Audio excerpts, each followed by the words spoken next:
সংসদীয় কমিটির সিদ্ধান্ত বাস্তবায়নের অগ্রগতি জানতে নতুন উদ্যোগ নিয়েছে শিক্ষা মন্ত্রণালয়। অনিষ্পন্ন অডিট আপত্তির সর্বশেষ তথ্য চেয়ে সংশ্লিষ্ট দপ্তরগুলোতে পাঠানো হয়েছে নির্দেশনা।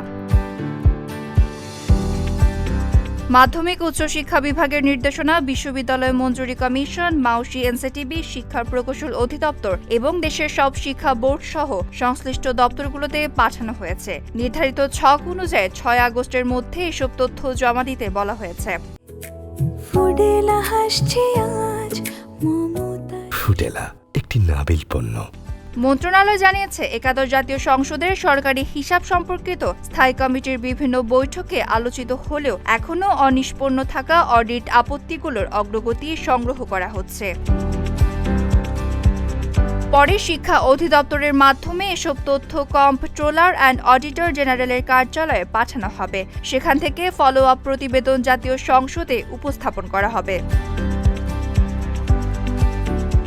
এর আগে নির্ধারিত সময়ে তথ্য না পাওয়ায় পরবর্তী কার্যক্রম ব্যাহত হচ্ছে বলে শিক্ষা অডিট অধিদপ্তর জানায়। এরপর মাউসি ও অধীনস্থ সরকারি কলেজ ও সংশ্লিষ্ট কার্যালয়গুলোকে প্রমাণসহ হালনাগাদ তথ্য দ্রুত পাঠানোর নির্দেশ দিয়েছে। Desk report, Dhaka post.